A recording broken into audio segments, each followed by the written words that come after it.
Nesse vídeo, vamos falar um pouco sobre o mormo.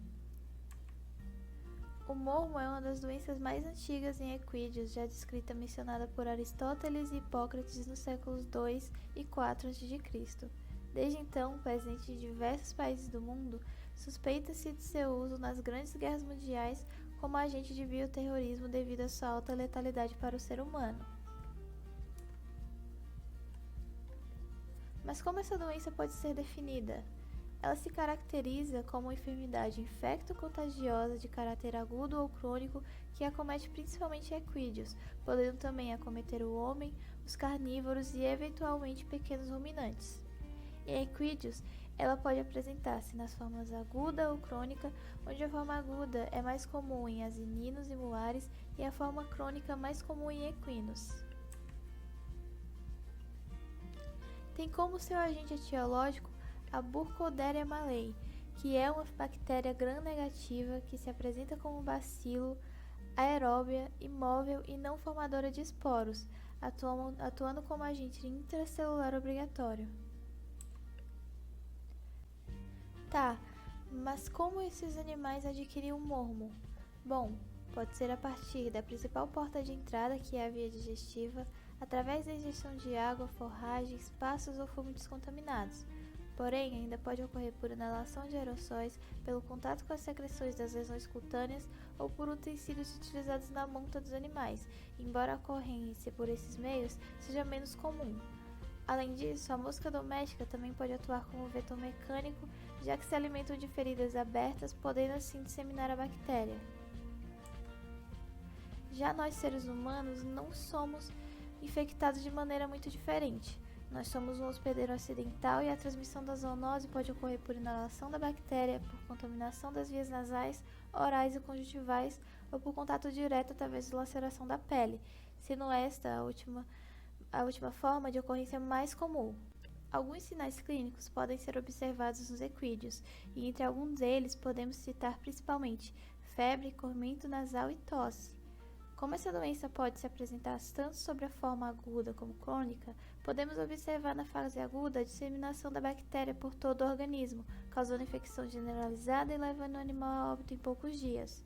Dentre os sinais clínicos, observamos febre intensa, tosse, perda de apetite e emagrecimento, ulceração do septo nasal, nódulos nas cavidades nasais, além de descarga nasal serosa, que evolui para mucopurulenta hemorrágica e descargas oculares purulentas.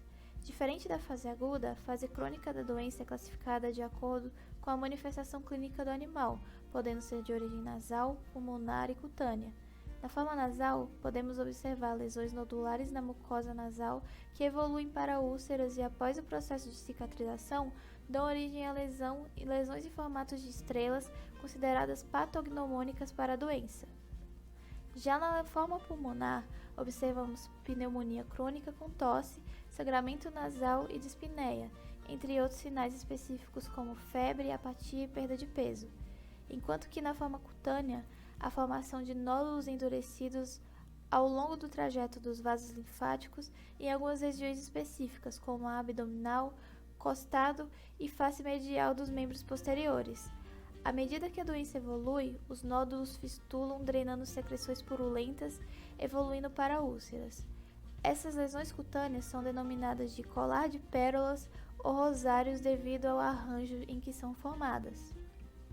No ser humano, sintomas gerais são febre, dores musculares, dor no peito, rigidez muscular e cefaleia. Podem ainda ocorrer lacrimejamento excessivo, sensibilidade à luz e diarreia. O diagnóstico dessa enfermidade é realizado através da associação de informações contidas no histórico do animal, dos dados epidemiológicos da propriedade e região, nos sinais clínicos apresentados pelo equídeo e nos testes laboratoriais que irão ser responsáveis pelo diagnóstico definitivo, sendo eles exames microbiológicos, teste de fixação de complemento, Western blotting, ensaio de imunoabsorção enzimática, malenização e reação em cadeia da polimerase. Mas, de acordo com a portaria do número 22 do Ministério da Agricultura, Pecuária e Abastecimento, ou MAPA, os testes de triagem que devem ser utilizados são o teste de fixação de complemento ou o ensaio de imunoabsorção enzimática, sendo o Western blotting o teste complementar aos anteriores.